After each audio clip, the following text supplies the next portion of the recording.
वैसे जरूरी नहीं है, लेकिन वीडियो को लाइक या फिर डिसलाइक कर दिया करें। तो मूवी के स्टार्ट होते ही हम एक काफी बड़े तूफान में एक आदमी को देखते हैं जिसका नाम फिंच होता है और उस टाइम उसने यूवी सूट पहना हुआ था। तब उसका रोबोट उसे बताता है कि यहाँ पर यूवी रेडिएशन काफी हाई है। इसके बाद फिंच एक स्टोर के अंदर चला जाता है और यहाँ पर उसके साथ उसका रोबोट भी था जिसका नाम डच होता है। फिंच देखता है कि उस स्टोर में काफी सारे लोगों की डेड बॉडीज थी। इसके बाद उसका रोबोट यानी डच वहाँ से चीजें उठाने लगता है। वहाँ पर फिंच को डॉग्स की फूड भी मिलती है जिसे वो ले लेता है। इसके बाद फिंच अपनी वैन में बैठकर वहाँ से चला जाता है और यहाँ पर हमें पूरे शहर का सीन दिखाया जाता है जहाँ पर सब कुछ डिस्ट्रॉय हो चुका था और वहाँ की हालत काफी खराब थी क्योंकि कुछ टाइम पहले ओजोन लेयर के जाने की वजह से टेम्परेचर काफी बढ़ गया था और यूवी रेडिएशन की वजह से लोग बाहर नहीं निकल सकते थे। इसी वजह से कुछ लोगों के अलावा सारे लोग मारे जा चुके थे। इसके बाद फिंच मैप देखता है जहाँ उसे पता चलता है कि वो हर जगह से खाना ले चुका है, लेकिन फिर भी वो सामान ढूंढने के लिए आगे बढ़ता है। लेकिन तभी वो सामने से तूफान को आता हुआ देखता है, इसीलिए वो किसी और रास्ते से जाकर शहर से निकलने लगता है, लेकिन वो तूफान उनके पीछे ही होता है। इसके बाद जब फिंच एक जगह पर गाड़ी रोकता है तो वहाँ पर तूफान आ जाता है। तब फिंच और उसका रोबोट यानी डच किसी तरह आगे बढ़ते हैं। इसके बाद फिंच डच को एक रूम में लेकर जाता है जहाँ पर वो खुद को और उसे साफ करता है। यहाँ पर हम ये जान पाते हैं कि फिंच काफी बीमार है क्योंकि उसे टीबी होती है। अब यहाँ पर हम ये भी जान पाते हैं कि जिस बिल्डिंग में अभी वो लोग होते हैं उसे फिंच ने अपना घर बनाया होता है। इसके बाद फिंच अपने डॉग से मिलता है। यहाँ हम देखते हैं कि वो दोनों एक दूसरे से काफी प्यार करते थे। इतनी ही देर में डच वहाँ पर वो सामान लेकर आता है जो कि उन्होंने स्टोर से लिया था। यहाँ पर फिंच अपने डॉग को खाना खिलाता है जो कि उसने स्टोर से लिया था। इसके बाद फिंच जब अपना खाने का सामान देखता है तो उसे पता चलता है कि उसके पास तो खाने का सामान बहुत थोड़ा ही रह गया है। इसके बाद फिंच बहुत सारी बुक्स लेकर एक मशीन में डाल देता है जहाँ वो मशीन खुद ही बुक्स को स्कैन करती है और इन्फॉर्मेशन निकालती है। अब यहाँ पर हम देखते हैं कि फिंच असल में एक रोबोट बना रहा है। इसके बाद फिंच रात को एक बुक पढ़ रहा होता है तो उसे पता चलता है कि रेडिएशन काफी बढ़ गई है। फिंच अपने डॉग को देखकर काफी दुखी होता है कि मेरे बाद इसका क्या होगा। इसके बाद हम फिंच को फिर से उसके लैब में काम करते हुए देखते हैं और यहाँ उसने रेडिएशन की सारी इन्फॉर्मेशन भी रोबोट में डाल दी थी। इसके बाद जब वो रोबोट को तैयार कर रहा होता है तो उसे पता चलता है कि उसे 2 कैमरास चाहिए। तब वो डच के कैमरास निकाल कर उस नए रोबोट में लगाता है। इसके बाद जैसे ही वो रोबोट को ऑन करता है तो उसके अंदर डाटा ट्रांसफर होना शुरू हो जाता है। अब फिंच उस रोबोट से बात करना चाहता है। तब रोबोट भी खुद को मूव करने लगता है। यहाँ पर फिंच अपने बनाए हुए रोबोट को चेक करता है तो काफी खुश होता है और वो अपने डॉग को कहता है कि तुम्हें एक नया दोस्त मिलने वाला है। आगे आगे फिंच उस रोबोट पर और काम करता है, उसे बोलना सिखाता है जिसमें वो रोबोट अब आहिस्ता आहिस्ता बोलने लग जाता है। तब फिंच उसे बोलता हुआ देखकर काफी खुश हो जाता है। इसके बाद फिंच उससे पूछता है कि चलो तो मुझे अपने बारे में कुछ बताओ, जिस पर वो रोबोट कहता है कि रोबोट्स इंसानों को नुकसान नहीं पहुंचाते बल्कि वो तो इंसानों का ख्याल रखते हैं। यहाँ पर हम ये नोटिस करते हैं कि फिंच के डॉग को ये नया रोबोट अच्छा नहीं लगा था। फिर वो रोबोट फिंच को बताता है कि मुझे इस तरह से डिजाइन किया गया है कि मैं इंसानों और जानवरों का ख्याल रखूं। तब फिंच उसे कहता है कि मेरे लिए मेरा डॉग बहुत इंपॉर्टेंट है, तुम्हें इसका ख्याल रखना है। इसके बाद वहाँ पर लाइट्स ऑफ हो जाती हैं। तब खराबी चेक करने के लिए फिंच ऊपर जाता है और एक वायर को ठीक करता है जिससे वहाँ पर लाइट आ जाती है और रोबोट भी जाग जाता है। और तभी फिंच देखता है कि बाहर तो तूफान आ रहा है और इसी वजह से लाइट्स ऑफ हो गई थी। इसके बाद फिंच जब रोबोट के पास आता है तो रोबोट उसे बताता है कि काफी बड़ा तूफान आने वाला है और 24 घंटों तक वो तूफान हम तक पहुंच जाएगा और हम नहीं बच पाएंगे उसमें, क्योंकि वो करीब 40 दिनों तक यहाँ पर रहने वाला है। तब ये सुनकर फिंच समझ जाता है कि उन्हें यहाँ से निकलना होगा। खाना खाने के बाद फिंच सोचता है कि उसने आगे क्या करना है, यानी आगे कहाँ पर जाना। लेकिन यहाँ पर अभी उसका एक काम अधूरा था क्योंकि उसने तो रोबोट की पूरी बॉडी भी तैयार करनी थी अभी। इसके बाद वो सैन फ्रांसिस्को जाने का सोचता है और तभी फिंच के मुँह से खून आता है जिसकी वजह से वो काफी दुखी हो जाता है। इसके बाद फिंच उस रोबोट की बॉडी भी तैयार कर लेता है। वो रोबोट अपने हाथों को देख रहा होता है। फिंच उस रोबोट को चलना सिखाता है और जब रोबोट चलना स्टार्ट करता है तो फिंच उसे अपने पीछे आने के लिए कहता है और फिर देखते ही देखते वो रोबोट काफी अच्छे से चलने लगता है जिसकी वजह से फिंच काफी खुश होता है।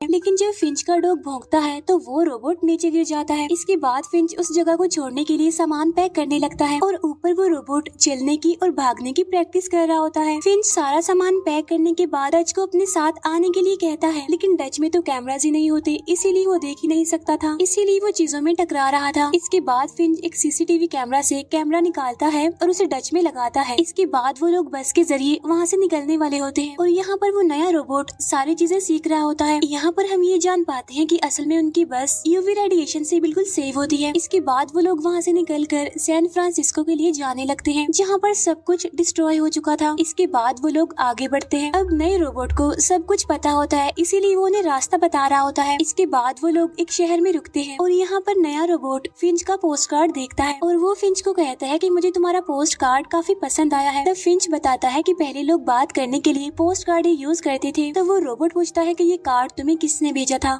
जिस पर फिंच कहता है कि ये मुझे मेरे अंकल ने भेजा था। इसके बाद फिंच उस रोबोट को अपने साथ आने के लिए कहता है और तब वो दोनों बाहर जाते हैं और फिर वो रोबोट को उसके सारे रूल्स बताता है, जहाँ उसने डॉग के लिए खाना ढूंढना था और उसे खिलाना भी था। इसके बाद उन लोगों को एक सिनेमा हॉल दिखता है। तब फिंच उस रोबोट को सिनेमा हॉल का डोर खोलने के लिए कहता है। तब रोबोट काफी इजीली वो दरवाजा खोल लेता है। अंदर जाकर फिंच उसे खाना ढूंढने के लिए कहता है। यहाँ पर वो रोबोट फर्स्ट टाइम खुद को देखता है। फिंच को वहाँ से थोड़ा बहुत खाना मिल जाता है, इसीलिए वो दोनों बाहर आ जाते हैं। वहाँ वो एक लोहे की चीज पर कुछ पॉपकॉर्न डालता है। हाई टेम्परेचर होने की वजह से वो पॉपकॉर्न तैयार हो जाते हैं, जिसकी वजह से वो दोनों काफी खुश होते हैं। इसके बाद उन्हें वहाँ पर तूफान आता हुआ दिखाई देता है, इसीलिए वो लोग वहाँ से निकल जाते हैं। लेकिन वो तूफान इन लोगों की तरफ ही आ रहा था। यहाँ पर फिंच समझ जाता है कि वो इस तूफान से नहीं निकल पाएंगे, इसीलिए वो अपना यूवी सूट पहनकर बाहर आता है। बस को मजबूत करने के लिए वो वहाँ पर कीले लगाने लगता है और वो रोबोट को भी ऐसा करने के लिए कहता है। यहाँ पर 3 कीले तो फिंच लगाता है और 1 कीला रोबोट लगाता है। इसके बाद फिंच जल्दी से बस में चला जाता है और अब वहाँ पर तूफान आ रहा होता है। इसके बाद रोबोट भी बस के अंदर आ जाता है। तूफान आने पर वो बस की चीजों को पकड़ लेते हैं। उनकी बस अब तूफान की लपेट में आ जाती है, इसीलिए वो हवा में उड़ने लगती है और इसी वजह से 3 कीले निकल जाते हैं, लेकिन अभी भी वहीं पर गड़ा हुआ था। फिर वहाँ से तूफान जाने के बाद बस अपनी जगह पर आ जाती है। वो लोग बिल्कुल सही सलामत होते हैं, उन्हें कोई भी चोट नहीं आती। इसके बाद फिंच और वो रोबोट बाहर आते हैं। तब फिंच देखता है कि सारे कीले निकल चुके थे, लेकिन जो कीला उस रोबोट ने लगाया है वो नहीं निकला, इसीलिए वो उस रोबोट की तारीफ करता है। अब यहाँ पर एक टायर टूट गया होता है और जब रोबोट उस टायर को लाता है तो उन्हें पता चलता है कि टायर लगाने के लिए उनके पास जैक तो है ही नहीं। फिंच की बात उस रोबोट को बताता है कि बगैर जैक के हम टायर को फिक्स नहीं कर सकते। यहाँ पर हम देखते हैं कि वो रोबोट उस पूरी बस को उठा लेता है और फिर वो फिंच को टायर लगाने के लिए कहता है। तब यहाँ पर फिंच इजीली टायर को लगा लेता है। यहाँ पर फिंच फिर से रोबोट की तारीफ करते हुए उसे कहता है कि तुम एक अच्छे जैक बन सकते। यहाँ पर फिंच उस रोबोट को कहता है कि तुम अपना नाम जैक ही रख लो। तो वो रोबोट कहता है कि नहीं, मुझे अपना नाम विलियम शेक्सपियर रखना है। तो फिंच कहता है ओ नो, ये नाम तो काफी बड़ा है। इसके बाद वो दोनों मिलकर उस रोबोट का नाम जेफ कंफर्म कर लेते हैं। नेक्स्ट डे फिंच बस के ऊपर सोलर सिस्टम सेट करके अंदर जाकर सो जाता है, लेकिन तभी वो नया रोबोट यानी जेफ और उसका डॉग भौंकने लगता है, इसीलिए फिंच की आंख खुल जाती है। तब नया रोबोट यानी जेफ उसे बताता है कि मैं डॉग्स की लैंग्वेज सीख रहा था। वो कहता है कि मुझे ये लगता है कि आपका डॉग मुझे पसंद नहीं करता। तब फिंच कहता है कि तुम दोनों को एडजस्ट होने में, तुम्हारी दोस्ती होने में थोड़ा टाइम लगेगा। इसके बाद वो लोग वहाँ से निकल जाते हैं। इस बार जेफ फिंच के साथ आगे बैठता है। इसके बाद वो लोग गोल्डन ब्रिज के लिए जाने लगते हैं। यहाँ पर जेफ फिंच से पूछता है कि ये ट्रस्ट क्या होता है। तब फिंच उसे समझा नहीं पाता। तब फिंच उसे अपनी ही कहानी सुनाता है। वो कहता है कि काफी सालों पहले कुछ लोगों के साथ में काम करता था, लेकिन वो सारे लोग कम अकल थे और हम लोग असल में एक प्रोजेक्ट पर काम कर रहे थे और वहाँ फिंच के अलावा सबको यही लग रहा था कि सॉफ्टवेयर का इशू सॉल्व होने वाला नहीं है, लेकिन फिर फिंच ने उस सॉफ्टवेयर इशू को सॉल्व कर दिया। इस वजह से उसके बॉस ने उसे काफी अप्रिशिएट किया, उसकी तारीफ की। फिंच यहाँ पर कहता है कि बेशक वो काम मैंने अकेले ने किया था, लेकिन मैंने अपने बॉस को बताया कि ये काम हम सब ने मिलकर किया है, न कि मैंने अकेले ने, और इस तरह से मैंने सबका ट्रस्ट यानी सबका भरोसा जीत लिया। और यही मतलब होता है ट्रस्ट का, और ऐसे ही लोगों पर अपना ट्रस्ट बनाया जाता है। लेकिन ये चीज भी जेफ को समझ नहीं आती। तो फिंच कहता है कि ठीक है, मैं तुम्हें अब सोच कर बताऊंगा।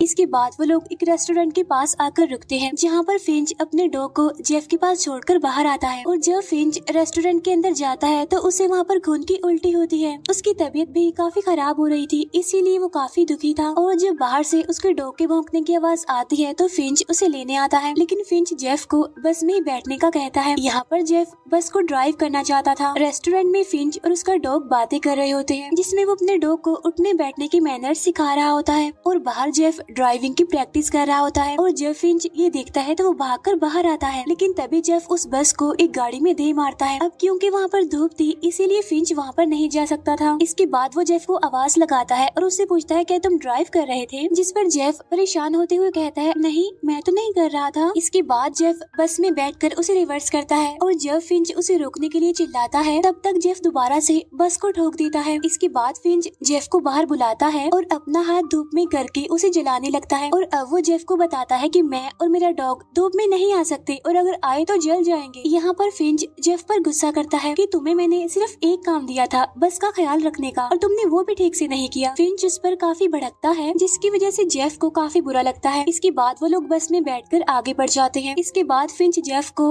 बस चलाने देता है और फिर देखते ही देखते जेफ बिल्कुल ठीक गाड़ी चलाने लगता है। तब इस बात की वजह से फिंच काफी खुश होता है। इसके बाद वो जेफ को 50 किलोमीटर की स्पीड पर बस को चलाने के लिए कहता है। तब जेफ ऐसा ही करता है और वो लोग आगे बढ़ते हैं। इसके बाद रात को वो एक जगह पर रुकते हैं जहाँ जेफ को आसमान काफी खूबसूरत लगता है। तब फिंच उसे बताता है कि ओजोन लेयर के जाने के बाद चीजें काफी बदल चुकी हैं और अक्सर ऐसा होता है कि आसमान ऐसे ही खूबसूरत दिखता है। यहाँ पर जेफ उससे पूछता है कि अगर रात में खतरा होता है तो हम दिन में सफर क्यों नहीं कर सकते, जिस पर फिंच कहता है कि उसकी एक वजह है क्योंकि रास्ते में काफी खतरा होता है और वो खतरा होता है इंसानों का। यानी रात में बेशक हम यूवी रेडिएशन से बच जाएं, लेकिन हमें इंसानों का खतरा होता है और किसी भी इंसान पर हमें भरोसा नहीं करना चाहिए। यहाँ पर फिंच को खांसी होती है इसीलिए वो सोने के लिए चला जाता है, जिस पर जेफ कहता है कि मैं बाहर ही रुकूंगा। नेक्स्ट डे जेफ को कोई आवाज सुनाई देती है इसीलिए वो बस में जाता है जहाँ पर वो देखता है कि फिंच को खून की उल्टियाँ आ रही हैं और वो काफी बीमार भी है। तब यहाँ पर जेफ उससे पूछता है कि आपकी हेल्प करने के लिए मुझे क्या करना चाहिए। तब फिंच उसे डॉक्टर को बुलाने के लिए कहता है। इसके बाद जेफ अपनी नॉलेज को देखता है जो कि उसे बुक से मिली थी। तब उसके मुताबिक वो फिंच के सर पर गीला कपड़ा रखता है। यहाँ पर वो फिंच का काफी ख्याल रखता है और उसे ऐसा करता फिंच का डॉग भी देख रहा था। अब फिंच की तबीयत भी आहिस्ता आहिस्ता ठीक होने लगती है। इसके बाद जेफ बस चलाकर एक मॉल के पास आ जाता है। इसके बाद वो देखता है कि फिंच तो सो रहा है इसीलिए वो पहले वाले रोबोट इन डच को बाहर निकालता है और उसके साथ खाना लेने के लिए बाहर जाता है। इसके बाद वो दोनों मॉल के अंदर जाकर सामान इकट्ठा करने लगते हैं। उधर बस में फिंच की आंख खुल जाती है और जब वो बाहर देखता है तो डर जाता है। जहाँ जेफ खाने का सामान इकट्ठा कर रहा था फिंच यूवी सूट पहनकर मॉल में आ जाता है। डच को खाने की चीज का एक पैकेट दिखता है इसीलिए वो उसे उठाने जाता है तो गिर जाता है और वो एक चीज में फंसकर टूट जाता है। तब उसकी आवाज सुनकर फिंच वहाँ पर आता है। तब वो दिखता है कि डच तो टूट गया है इसीलिए अब फिंच उसे ऑफ कर देता है। इसके बाद फिंच को एक जगह से आवाज आती है इसीलिए वो चेक करने के लिए वहाँ पर जाता है। तब उसे वहाँ पर जेफ मिलता है जो कहता है कि मैं सामान इकट्ठा कर रहा हूँ। तब फिंच उसे कहता है कि हम लोग सामान जमा करने के लिए कहीं पर भी नहीं रुक सकते और ये जगह खतरे से खाली नहीं है, इसीलिए वो दोनों बस में बैठकर वहाँ से चले जाते हैं। यहीं पर वो नोटिस करते हैं कि गाड़ी उनका पीछा कर रही है इसीलिए फिंच वहाँ से निकलकर सिटी एरिया में आ जाता है।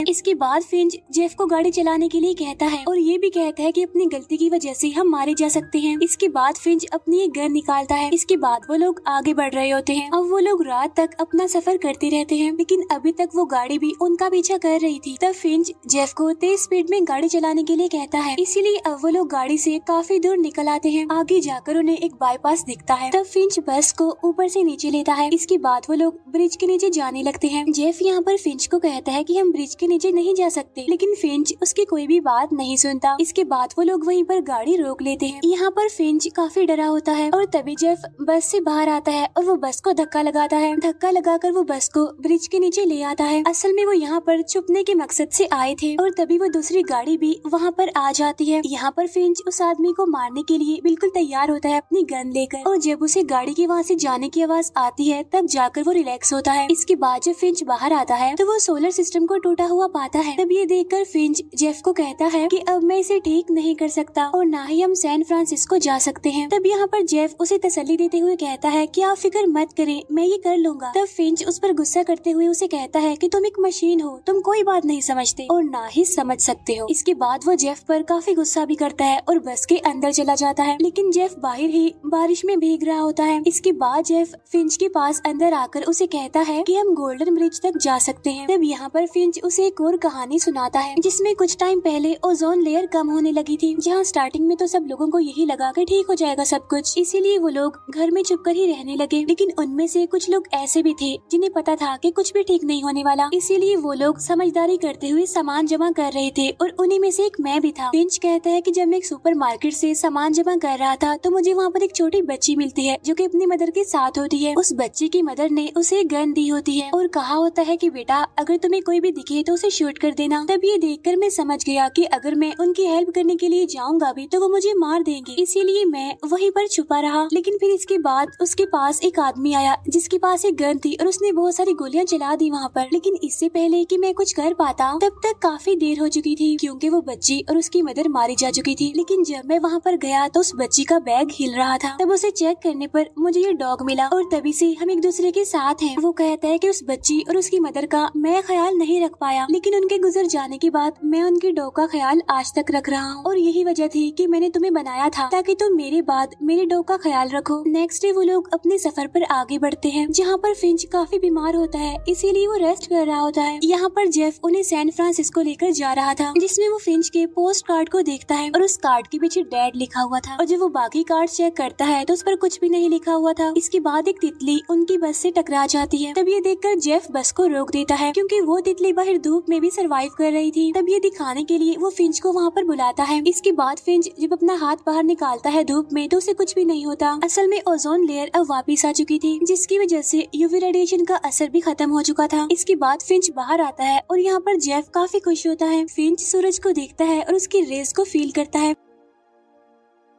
इसके बाद जेफ और फिंच का डॉग भी बाहर आ जाते हैं। फिंच बाहर आकर काफी खुशी से उस जगह को देख रहा होता है और तभी उसे एक तितली दिखाई देती है जो कि उड़कर उसके हाथ पर बैठ जाती है। इसके बाद वो लोग आगे बढ़ जाते हैं। इसके बाद फिंच एक जगह पर अच्छे से ड्रेसअप होकर बाहर आता है। फिंच यहाँ पर कहता है कि जितना अच्छा मुझे आज लग रहा है इतना अच्छा मैंने कभी भी फील नहीं किया। यहाँ पर जेफ फिंच को बताता है कि कल रात मैंने एक ड्रीम देखा जिसमें मैंने देखा कि हम लोग गोल्डन ब्रिज पर चले गए हैं। तब इस बात से फिंच काफी हैरान हो जाता है कि आखिर रोबोट ड्रीम्स कैसे देख सकते हैं, लेकिन वो इस बात से खुश होता है और वो जेफ से सॉरी बोलता है कि सॉरी मैंने तुम्हें रोबोट और मशीन बोला था। यहाँ पर जेफ फिंच को कहता है कि आपने तो मुझे बताया था कि वो पोस्ट कार्ड आपके अंकल ने आपको दिए थे, लेकिन उस पर तो डैड लिखा हुआ है। तब यहाँ पर फिंच उसे सारी बात सच बताता है कि मेरे पैदा होने से पहले ही मेरे फादर मुझे छोड़कर चले गए और मेरे फादर असल में एक इंजीनियर थे और मेरी एक बर्थडे पर वो कार्ड मुझे मेरे फादर ने दिया था। असल में मेरे फादर ने मुझे मिलने के लिए इन्वाइट किया था और उनसे मिलने के लिए ही मैंने ये सूट परचेज किया था, लेकिन मैं इस सूट को कभी भी नहीं पहन पाया। तब जेफ उससे बाकी कार्ड्स के बारे में पूछता है जिस पर फिंच कहता है कि वो मुझे पसंद आए थे इसीलिए मैंने उन्हें रख लिया क्योंकि मैं दुनिया घूमना चाहता था,